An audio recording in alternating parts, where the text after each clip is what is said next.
Oh, hi there.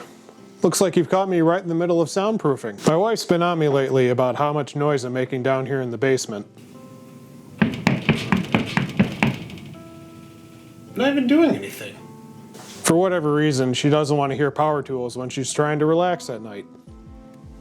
I don't get it either.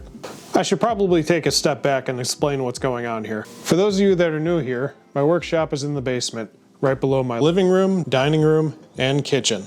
Also, the family room in the lower level of the house gets a decent amount of noise because it's right above the crawl space. It's usually not a big problem because the floors do a decent job of blocking the sound. But the recent addition of this large dust collector has really made things a lot noisier down here. So to keep my wife happy, I'm putting in some of these foam soundproofing panels. I got these off Amazon, and there's a bit of a trick to using them. They come vacuum sealed with all the air smushed out of them, and you're supposed to let them reinflate for 24 hours before using. Well, I did that, but they still hadn't reinflated all the way. Looking at another video, I found that putting them in the clothes dryer on low for 5 to 10 minutes did the trick.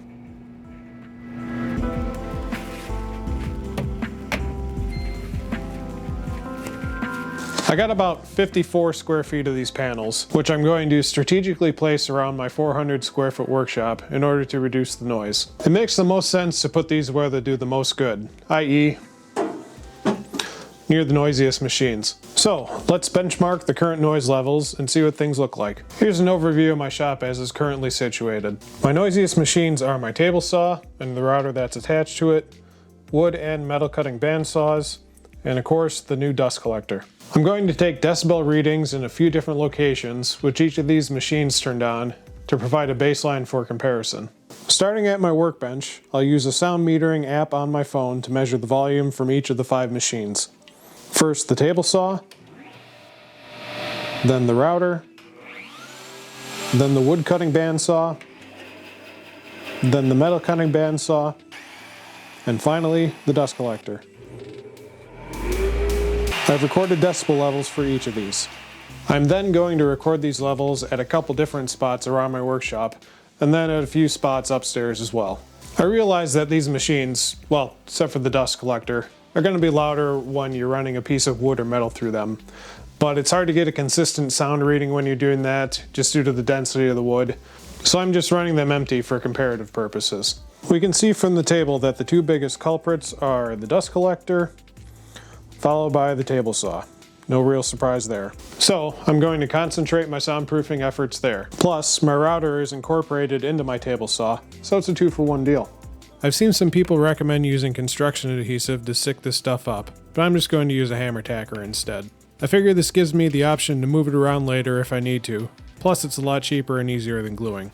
You don't really need to cover every square inch of surface with the foam when you're doing this. Also, since sound reduces according to the inverse square law, you get better attenuation from foam panels closer to the source. Alright, now that I've got my measurements in, let's take a look at them and see what the results look like. You can see based on the tables that there's not really a lot of change going on here. Looks like the maximum change is about 2 decibels plus or minus either way. This makes me think a couple things. First, we're probably within the measurement error of my cell phone being a good enough decibel recorder. And second, adding this acoustic soundproofing isn't as effective as I thought it would be. I figured it might be useful to look at the definition of what a decibel is so that we can understand that a little bit better. So looking on Wikipedia, decibel is just 1/10 of a bell, which is a unit of measurement. This is actually measured in a logarithmic scale. So for example, 2 measures that are 10 decibels apart, say 10 to 20 decibels, that's not twice as loud, that's actually 10 times as loud. So we could express the difference in the sound intensity based on this formula here. The difference would be 10 to the power of 2 over 10, so 10 to the 0.2. That should give us a 58% apparent difference in the sound. Now, as I'm sure you know, the human ear doesn't quite work like that. You know, saying something is 60% quieter, we don't really know what that means. So looking at the chart on Wikipedia, a normal conversation is 60 decibels and a telephone ringing is 80. So telephone ringing is 100 times more loud than a normal conversation, but I bet it doesn't sound like that to you. So a couple takeaways from these data. One, my soundproofing activities did basically nothing, so that was basically a total failure. And two, I'm gonna have to do something different for my dust collector to get it to be quieter.